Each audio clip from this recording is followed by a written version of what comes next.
Joe Mathews, congratulations, starting your 10th year in charge of the Towson program. What are you looking for this year out of the Tigers? Well, we're going to be a young group, and we're excited. It's going to be a new group. We lost a lot of seniors that really contributed a great deal. 4 starters that played a lot of minutes during their 4-year career, but a lot of new players. The returners have got to find new roles, obviously, and we have to do a good job of coaching them up. But I'm excited about the group. With the loss of a player like Shanae Baker-Bryce and all that she brought to the court, who's going to step up as the leader for your team this season, and who has emerged thus far? I don't know yet. That's the fun part of this, though. That really is. I mean, it's a challenge every day. It's a group of young ladies trying to find themselves and where they fit. That maturation process, I think, we'll learn as the season goes on, and we'll find those people. Obviously, you got some returning seniors that have played some minutes, and you expect those kinds of things out of them. Right. And Davila's done a good job with that, and Simona. But we have some newcomers that relish that role as well. So it's just a matter of us doing a good job and make sure they handle themselves properly. And discuss some of those newcomers into the program. You're talking about you're going to be very young this year. Last year, the first postseason appearance by Towson since 1969, so Sure, a tremendous showing. Well, I think the first thing to jump off the table is the point guard position. And when you have someone like Shanae that's just dominated the ball in games for so long, and I think the eye of all the fans and the crowds are going to go to, okay, who's playing point for Towson now? And for us, Victoria Naylor and Crystal Parnell are 2 junior college transfers. Very different, both very accomplished. They're doing very well at this point. I'm excited about them in the program. Different style. Shanae, very dynamic and score first. Both these young girls are more about pass first, get the team involved, and maybe more of your traditional type point guard. So I think that's where most people's eyes are going to go to initially. You know, you were one of the 4 teams that came in a few years back. How has the league evolved since you've been here? And of course, we've added more teams since then.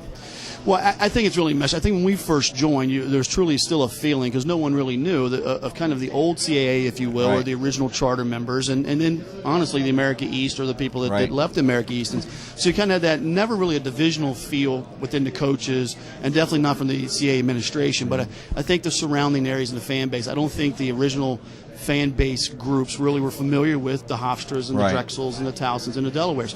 I think as it's evolved, I think you've seen great parity. I think these 4 institutions have really gained in strength and continue to get better, and you see with Drexel winning it, and Delaware's been very successful as well, and Hofstra's been into postseason, and we've been into postseason now. So those 4 teams have definitely brought something, and you add a Northeastern and Georgia State. So I think we finally are in a position now where you really have a CAA that's home. You're a decade into it, and I think it's recognized now as one of the best women's basketball conferences in the country. And when we first got involved as one of the top 12 or 13, now you're year in, year out, 8 or 9. It's really a wonderful, wonderful league. Right, and now you had 7 last year in postseason play, and this year the conference championship tournament will be played on a neutral court for the first time since 1998 at the Showplace Arena in Upper Marlboro, Maryland. Well, we're very excited about going to Showplace in Upper Marlboro. We think they're going to adopt it and kind of make it their own. And the coach has been asking for this. We feel like our league has got to the point that it's so competitive night in, night out. Then let's take it somewhere where it can really showcase itself to the public, and also give every opportunity to every institution to be successful and really play for that coveted prize against an NCAA tournament. And they're going to do a great job of hosting it. They're going to do a great job of promoting it, and we're really excited about it. You know, last year you were in the middle of the pack.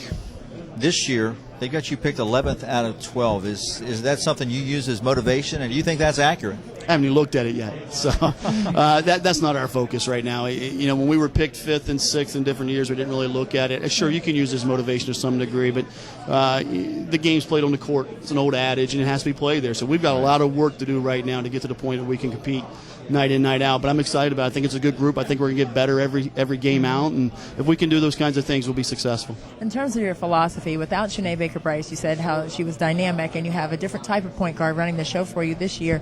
How is your philosophy going to change in terms of what your players' personnel has to do on the court? We'll be different offensively. Without question. We'll still try to run and be up-tempo as much as we can, but we'll definitely be more of an equal opportunity offense. We'll be more of a opportunity offense that looks to really share the ball equally as well, and whether it's bigs, littles, it doesn't really matter. So much Shanae dominated the ball for us and probably bailed us out of bad offense as much as anything else. We have to be a much more efficient, effective offense, and not just a finding someone to bail you out, so to speak. Right.